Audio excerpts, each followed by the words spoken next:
Buenas noches, bienvenidos a una nueva entrega de Toque Final. Esta es la mejor forma de terminar una semana lo mejor edificado posible sobre los acontecimientos más importantes del país y del mundo.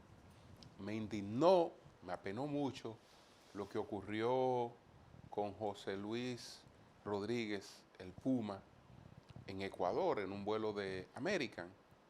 Este señor fue desmontado de ese vuelo como un perro, como un delincuente. Estamos hablando de una persona anciana, 82 años de edad. Estamos hablando de una persona que está claro y explicó que recibió un trasplante pulmonar que requiere andar con una serie de medicamentos. Todo el conflicto es porque él lleva una maleta con sus medicamentos, quería colocarla debajo del, del asiento, le dijeron que no era posible colocarla debajo del asiento, hablaron con él para que él pues la colocara encima del asiento y bueno, se coloca encima del asiento, pero él parece que le hizo un comentario a la persona con la que estaba al lado, expresando su disgusto. Como hay una hipersensibilidad, el azafato se ofendió y fue a buscar al capitán y el capitán ni siquiera escuchó, pero señor, perfecto, yo me excuso, lo que pasa es que yo soy una persona enferma, me puede surgir cualquier cosa y quiero tener mis medicamentos al alcance. No, no, no, no, no, usted se sale de aquí y poco faltó para que lo sacaran a patadas de ahí. Entonces eso se hace porque se pueden cometer ese tipo de cosas sin ninguna consecuencia. Los que nos abordamos cualquier aeronave no somos sujetos de ningún tipo de derecho. Estamos expuestos a cualquier desconsideración por un intercambio, porque ¿quién ha dicho que tú tienes que estar de acuerdo con cualquier cosa? Ahora, tú cumples y puedes expresar hasta un disgusto. Ah, no, pero ya la expresión de un disgusto es una cuestión que no puede tolerarse, etcétera. Ojalá, como tenemos tantos mecanismos ahora internacionales que quieren meter la cuchara en 80.000 cosas, que en cosas como esta de protección a los derechos del usuario, pues haya mecanismos internacionales que sean un poco más empáticos con eh, el que está pagando un servicio. Ese señor tiene usando esa línea aérea 60 años, viajando a todas partes del mundo como artista, etcétera. Es decir, que eso también debería eh, eh, ser objeto de otro tipo de, de tratamiento. Señores, vamos a una pausa. Al regreso vamos a presentar cuáles fueron los 10 temas más importantes de esta semana. Adelante.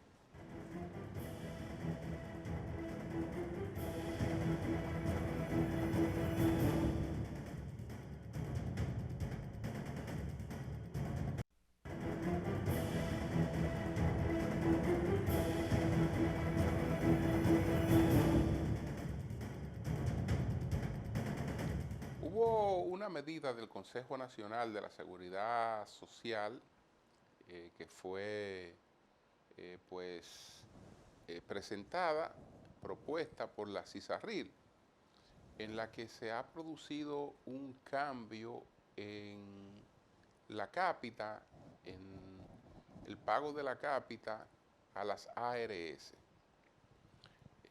Ahora se toma en cuenta cuáles ARS tienen los pacientes que generan mayores gastos y entonces a esas ARS se les asigna una proporción mayor de, de la cápita.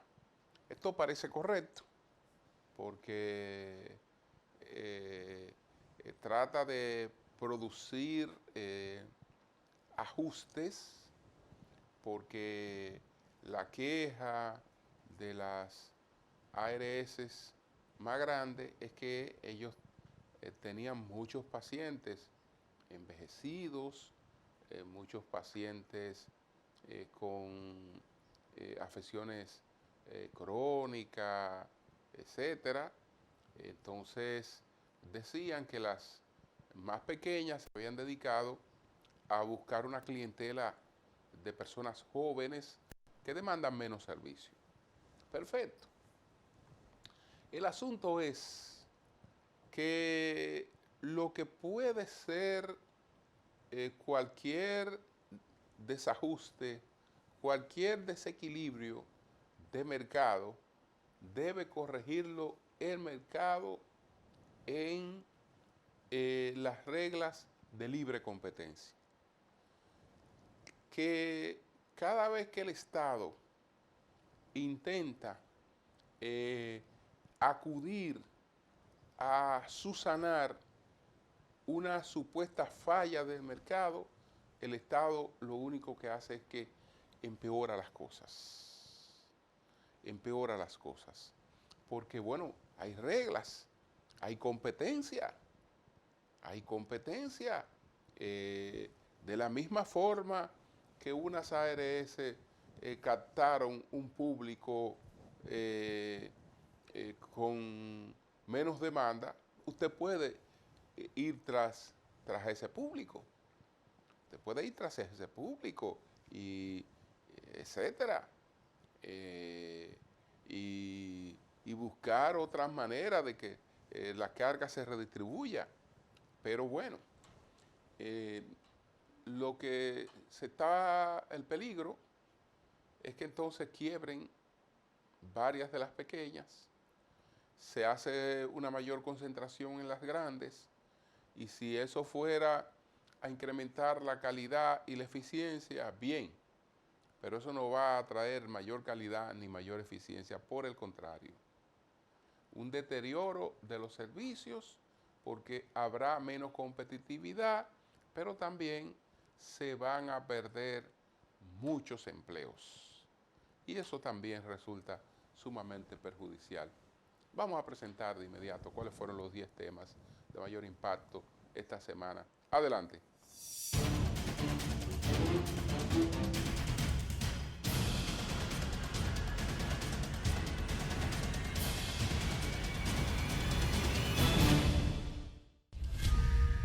El presidente dominicano Luis Abinader y el secretario de Defensa de Estados Unidos, Pete Hegseth, sostuvieron un encuentro en el Palacio Nacional donde abordaron temas de seguridad regional y firmaron un acuerdo de cooperación bilateral. Como parte del convenio, Estados Unidos hará uso temporal de los aeropuertos internacionales de las Américas y militar de San Isidro en el marco de su lucha contra el narcotráfico en la región a través de la operación Lanza del Sur. Las terminales aéreas, según lo informaron, destinará espacio para el traslado de equipos y personal técnico involucrado en las operaciones en Washington, en el Caribe. En el marco del acuerdo de cooperación bilateral entre ambos gobiernos, el Comando Sur y la Fuerza Aérea de los Estados Unidos proporcionará aeronaves de reabastecimiento y transporte aéreo para apoyar las operaciones contra el narcotráfico, incluyendo la operación Lanza del Sur. De igual forma, habrá presencia de varios aviones KC-135 en apoyo a las misiones del patrullaje aéreo.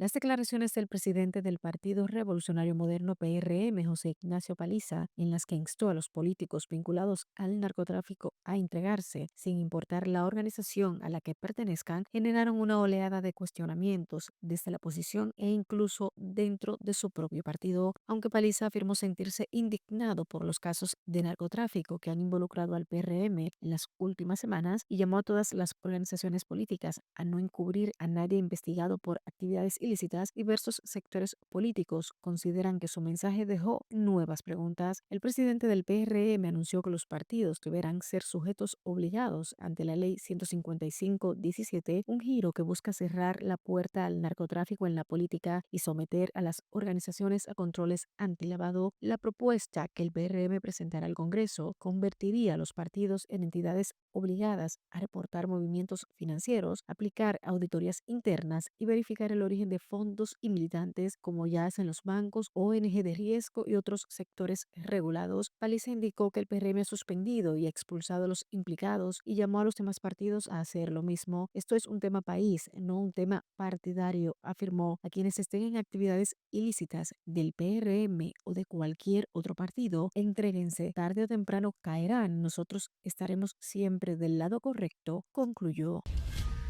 El ministro de Defensa, Teniente General Carlos Antonio Fernández Onofre, y el director de la Policía Nacional, el Mayor General Ramón Antonio Guzmán Peralta, expresaron sus peros por separado respecto al fallo del Tribunal Constitucional sobre las relaciones homosexuales de policías y miembros de las Fuerzas Armadas. El titular de Defensa indicó: somos respetuosos de la independencia de los poderes del Estado, pero quiero que quede bien claro, a pesar de esa sentencia, las Fuerzas Armadas mantienen su código disciplinario y que se le aplica sin distinción a todos aquellos militares que lo violen. En tanto, el director de la policía secundó a Fernández Onofre: la Policía Nacional es obediente a las decisiones que tomen las altas cortes, pero nosotros tenemos normas y reglamentos internos y tenemos órganos de controles que fiscalizan esas normas y reglamentos para que se cumplan. Se recuerda que la semana pasada el Tribunal Constitucional publicó una sentencia en la que afirmó que ninguna norma dictada por parte de autoridades estatales o por particulares puede disminuir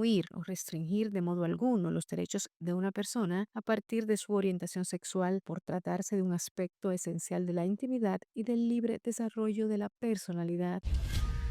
Una delegación bipartidista de legisladores estadounidenses, encabezada por el congresista Brian Mast, republicano de la Florida y presidente del Comité de Asuntos Exteriores de la Cámara de Representantes, realizó una visita de 2 días a la República Dominicana. La agenda incluyó reuniones con altos funcionarios del gobierno para discutir temas de seguridad regional, esfuerzos para combatir el narcotráfico y oportunidades económicas para ambas naciones. El grupo estuvo integrado por 8 miembros del Congreso: el representante Bill Huizenga de Michigan, Jefferson Strip de Indiana, Ryan McKenzie de Pensilvania, Michael Baumgartner de Washington, Randy Fine de Florida, Amy Vera y Jimmy Panetta de California. Esta delegación refleja un amplio apoyo bipartidista en Washington para fortalecer los lazos con la República Dominicana y abordar los desafíos compartidos en el Caribe. La delegación, acompañada por la embajadora de los Estados Unidos en el país, Lea Campos, inició su visita con una reunión con el presidente Luis Abinader, el ministro de Relaciones Exteriores Roberto Álvarez, el ministro de Defensa Carlos Antonio Fernández Onofre, el ministro de Energía y Minas Joel Santos, la procuradora general Jenny Berenice Reynoso, entre otros.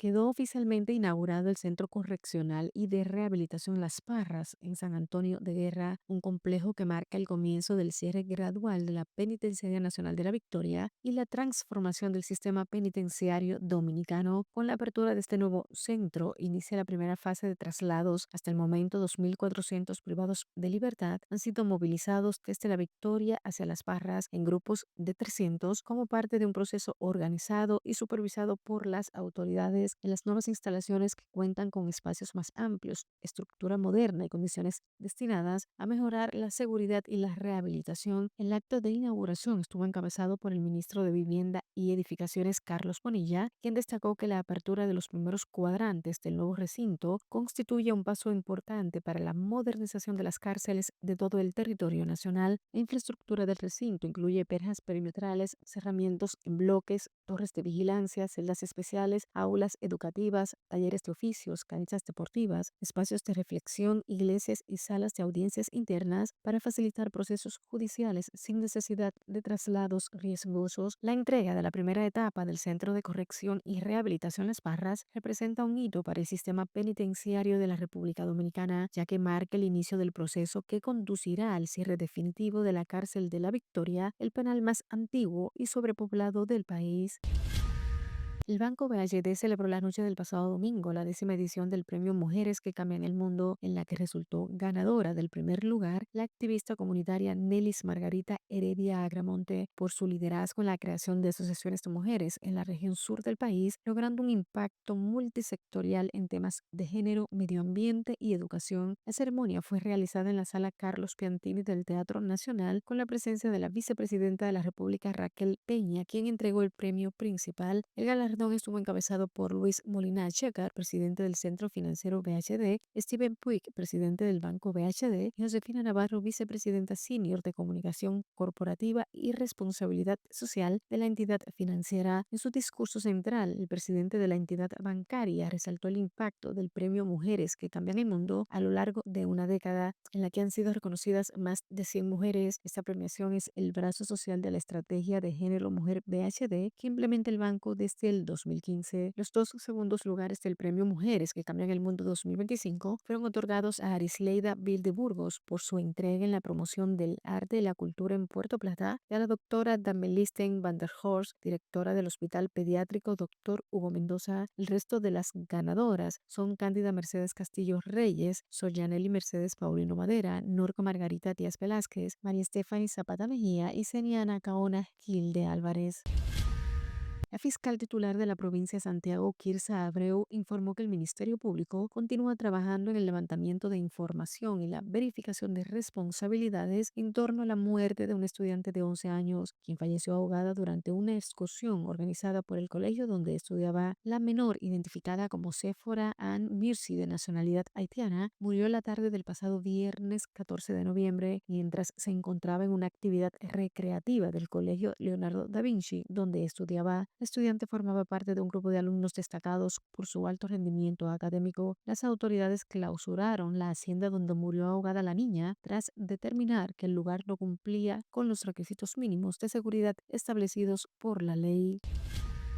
La batalla judicial de César Emilio Peralta, César el Abusador, dio un giro significativo con la presentación de una moción en la que su defensa exige la entrega de un video de seguridad grabado el 4 de noviembre de 2022, justo antes de que el narcotraficante dominicano se declarara culpable ante un tribunal federal. Según el documento, el video captado por las cámaras del U.S. Marshal Service es la única evidencia objetiva de una interacción fuera del récord entre el fiscal Max J. Pérez Buret y el acusado en los minutos previos al inicio formal de la audiencia. Esa conversación, que no aparece en el expediente ni en la transcripción oficial, sería central para demostrar que el acuerdo de culpabilidad no fue voluntario, sino producto de presión indebida. Con la entrega del video, la defensa de Peralta pretende demostrar que el plea base del proceso y de su condena fue defectuoso. Si logran probar que la declaración no fue voluntaria ni consciente, la consecuencia jurídica sería directa. El acuerdo de culpabilidad podría ser anulado y con él el proceso completo. En términos prácticos, Peralta quedaría nuevamente en posición procesal abierta y, dependiendo de la valoración judicial sobre la conducta del Ministerio Público, incluso podría solicitar libertad mientras se determina la validez del caso.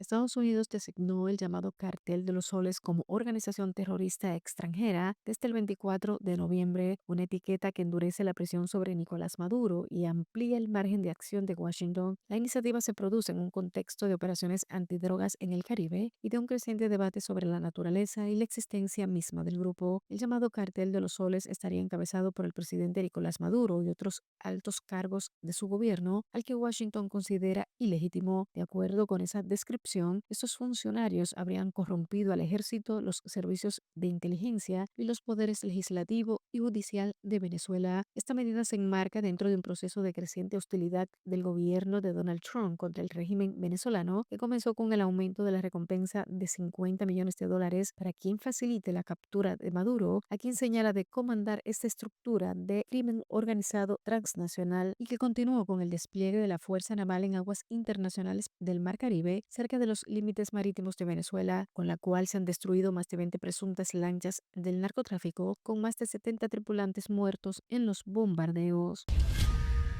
Finalmente, Estados Unidos impuso restricciones de visa a Fritz Alphonse Jean, miembro del Consejo Presidencial de Transición de Haití, acusándolo de apoyar a pandillas y otras organizaciones criminales, lo que podría profundizar la inestabilidad política del país. El gobierno no nombró a la persona sancionada en su anuncio del pasado lunes, pero Jean confirmó que se trataba de él, diciendo que rechazaba esas acusaciones. Estados Unidos también acusó a Jean de obstruir la lucha de Haití contra las pandillas terroristas. Sin dar detalles, las pandillas controlan el 90% de la capital de Haití y extensas áreas en el centro del país, donde extorsionan a negocios, matan a civiles y luchan por territorio utilizando armamento de grado militar. Yang es gobernador del Banco Central de Haití, niega las imputaciones.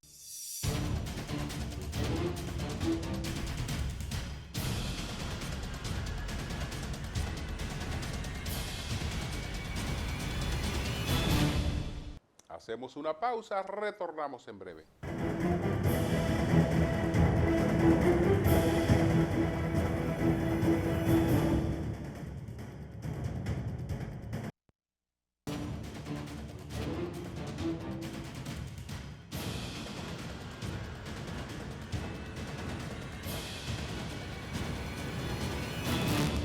Bueno, vino al país el secretario de Defensa de los Estados Unidos, que ellos ahora le llaman secretario de Guerra. Se reunió con las autoridades dominicanas encabezadas por el presidente Abinader y se anunciaron varios acuerdos. Las autoridades dominicanas pues concedieron que en un área de San Isidro y en un área de las Américas pues pudieran tener facilidades técnicas para abastecimiento o mantenimiento o reparaciones, pues aeronaves estadounidenses que están en las operaciones en el Caribe, que están relacionadas con lo que Estados Unidos ha denominado su guerra contra el narcotráfico, contra el llamado cártel de los soles, cártel de Aragua, que encabeza pues el régimen venezolano. Bueno, hay quienes pueden pensar que ahí hay una cesión de soberanía, porque se permite eso. Bueno, eso se permitirá y va a ser siempre en coordinación con las autoridades nacionales. Y eso no es otra cosa que una colaboración. Ahora, ¿una colaboración con quién? Una colaboración con el socio económico principal de la República Dominicana. Una colaboración con el socio clave para el mercado turístico de la República Dominicana. Una colaboración con el socio clave para el mercado de las zonas francas dominicanas. Una colaboración con el socio clave para el mercado de las exportaciones dominicanas. Una colaboración con el socio clave para el origen de las remesas dominicanas. Una colaboración con el socio clave para el asiento de la mayor cantidad de dominicanos residentes en el exterior. Una colaboración con el socio con el que acabamos de llegar a un acuerdo de cielos abiertos. Una colaboración con el socio que tiene una cuota azucarera nuestra. Es decir, estamos hablando de que es una colaboración con el socio con el que tenemos un acuerdo de libre comercio. Beneficiarse implica también, pues, aportar, poner cosas sobre la mesa, porque usted no puede aspirar a que va a recibir una serie de beneficios y que a cambio de esos beneficios usted no tiene ningún compromiso, que usted puede mirar para otro lado. Mira, Estados Unidos, tú tienes tus problemas con Venezuela, resuelve tu problema como tú puedas, conmigo no cuente. O yo no puedo llegar a esas cosas mínimas de colaboración que tú me estás prestando porque eso afecta mi soberanía. No, yo creo que en el concepto de hoy, lo que afecta la soberanía es que los dominicanos no encuentren oportunidades de desarrollo económico dentro de su país. Si Estados Unidos no mantuviera esos niveles de colaboración comercial con la República Dominicana, de intercambio comercial con la República Dominicana, entonces muchos dominicanos no pudieran vivir, trabajar, estudiar, levantar su familia en la República Dominicana.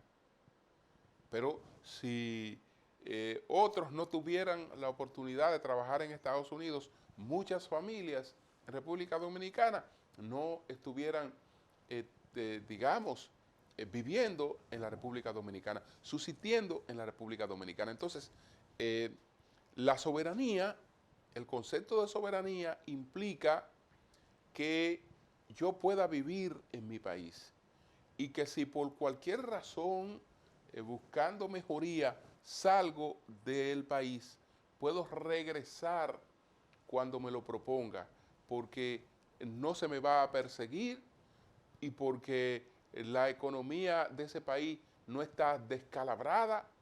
No es la situación de una Venezuela que 8 millones de venezolanos tienen que andar deambulando, pasando trabajo por todas partes.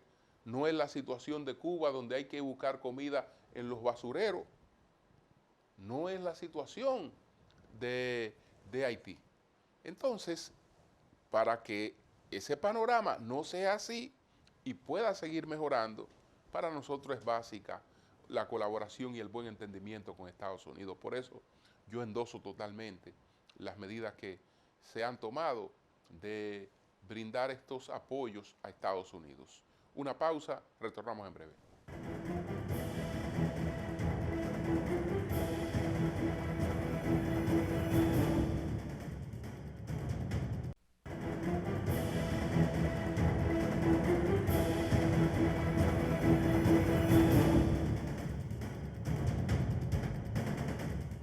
Bueno, hubo un mensaje que dirigió al país José Ignacio Paliza, presidente del PRM, esta semana, y eso provocó muchos comentarios porque Paliza ha dicho que por primera vez no hay impunidad frente al narcotráfico. Y además que si bien es cierto que gente de su partido ha sido requerida, eso ocurrió porque quienes tenían en el pasado la misión de evitar esas cosas no lo evitaron, es decir, transfiriendo responsabilidades hacia los opositores. Las 3 preguntas nuestras fueron formuladas sobre esa temática al licenciado Danilo Díaz, miembro del Comité Político del PLD. Adelante.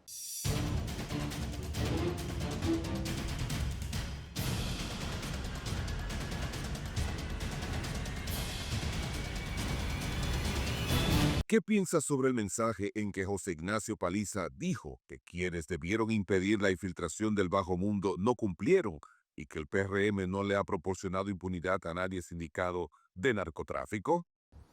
Eso fueron unas declaraciones irresponsables porque tratar de eximirse de la responsabilidad que ha tenido el Partido Revolucionario Moderno en estos hechos no se puede calificar de otra manera de muy irresponsable y hasta cínica esas declaraciones, porque como he dicho públicamente, lo primero que debió haber hecho Paliza para empatizar, para ser creíble, que está hablando con sinceridad, era, como le dijo incluso una diputada de su propio partido, era disculparse, pedir perdón, porque fue bajo la presidencia de Paliza y no de otro. Fue la de él en las que el Partido Revolucionario Dominicano permitió la inscripción de las candidaturas a regidores, a alcaldes, a diputados, a senadores, a aspirantes, a funcionarios del gobierno, a integrarlo al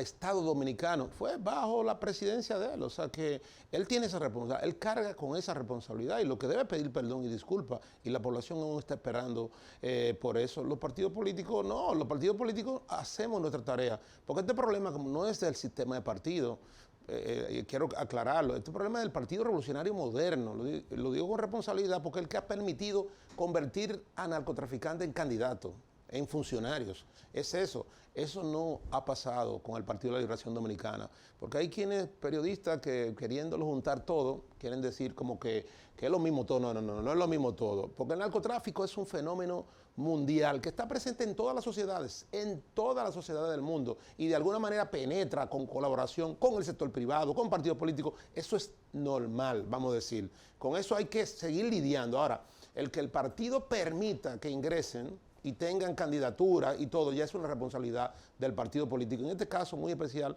del Partido Revolucionario Moderno y de la presidencia de José Palizas. ¿A qué atribuye usted la visita del secretario de Defensa de los Estados Unidos a República Dominicana? ¿Hay algún interés por contribuir a un cambio en Haití o todo está concentrado en Venezuela? Yo creo que el gobierno el gobierno no creo, está por verse, para no juzgarlo inmediatamente, está por verse que el gobierno esté jugando un papel para que eso favorezca los intereses de la República Dominicana, porque lo que debiera estar realmente el gobierno en nuestra agenda es poder involucrar a Estados Unidos en la solución del problema que tenemos nosotros realmente con la hermana República de Haití, con el tema de las bandas que han tomado control de ese territorio. Ahí es que necesitamos nuestra su colaboración. No sé si eso es un tema que se esté tratando, no parece en cierta forma. Estamos esperando ese involucramiento para que en ese país una fuerza, ¿verdad?, multinacional pueda poner orden, contribuyendo con la estabilidad en ese país. Pero eso no está claro. Ahora, nosotros, en lo que respecta a utilizar el país para involucrarlo con conflictos internacionales que puedan implicar la invasión a un país extranjero, el Partido de la Liberación Dominicana nunca va a estar de acuerdo con eso. Nunca, absolutamente nunca. El partido que fundó el profesor Juan Bosch nunca va a estar de acuerdo.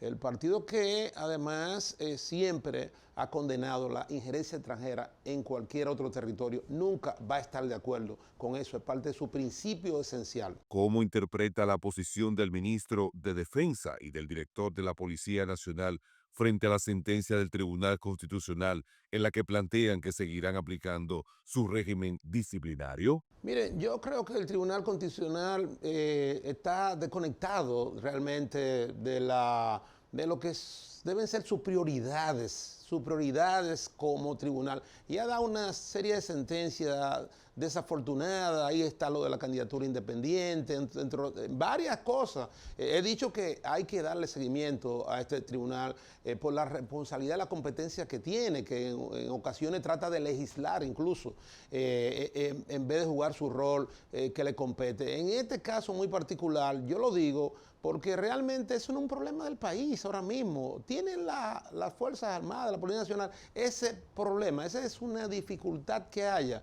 para tenerse que ocupar de estos temas como si fueran prioridades. Es lo que me parece a mí. Eso no es un problema nacional, no es un problema de país. Yo creo que las declaraciones que han dado tanto las Fuerzas Armadas como la Policía Nacional, en el sentido de que, bueno, el régimen de consecuencias que tiene que haber en correlación a lo que puede ser, en este caso, una mala interpretación de la propia sentencia, en el sentido del alcance que tiene, porque aquí lo que son, en este caso, las relaciones de parejas, el derecho que tiene, las preferencias sexuales, es un hecho que se respeta en sentido general. Ahora, usted quiere promover eso dentro de las instituciones, siempre nos hemos en lo personal, no me he opuesto a esa agenda que ya se supo que era financiada dicho por el propio gobierno de Estados Unidos, que escribió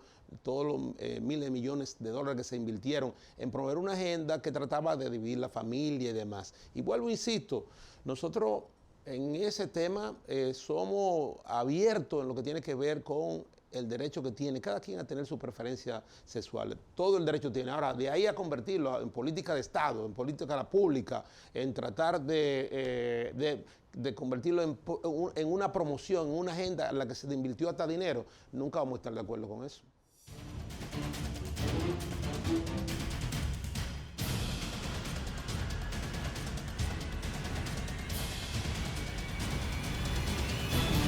Una pausa, retornamos en breve.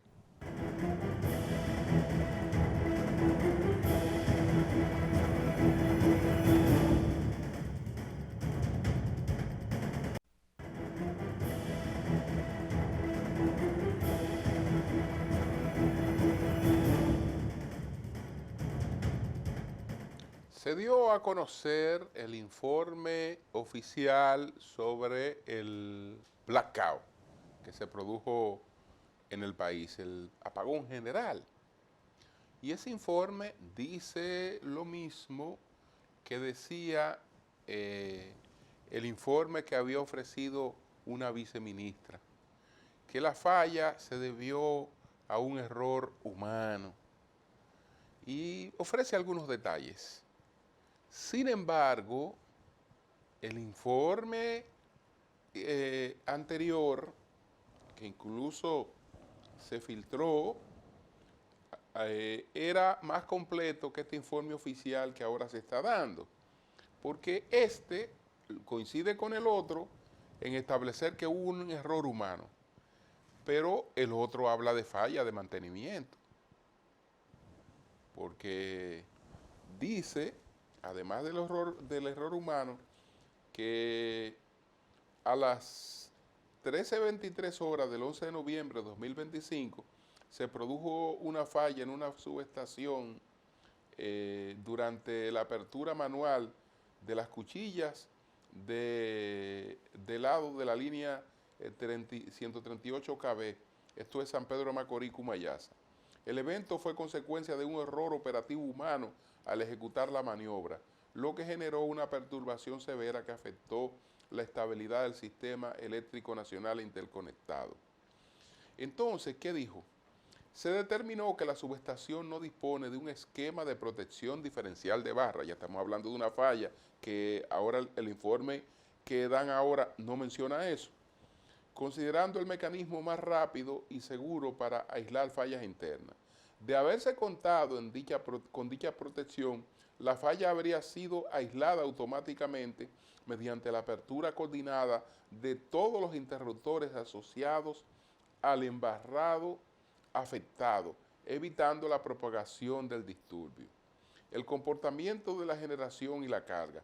La salida inicial de 591.7 megawatts de generación no representa por sí sola una condición que justifique el colapso del sistema, ya que en eventos previos se han manejado pérdidas superiores a los 1.400 megavatios sin que se produjera un apagón total.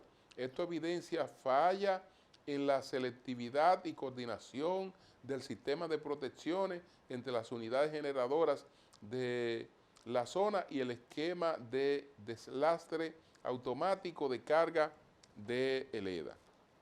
Es probable que las unidades generadoras hayan salido de servicio antes que los circuitos de media tensión, lo cual desbalanceó la frecuencia y la potencia activa disponible. Asimismo, la regulación primaria y la secundaria de frecuencia no logró establecer oportunamente el valor nominal, etcétera, etcétera, etcétera. Como se ve, el informe que se manejó en principio es mucho más amplio y establece una serie de responsabilidades ahí que deberían indagarse e incluso establecerse las responsabilidades y las sanciones correspondientes.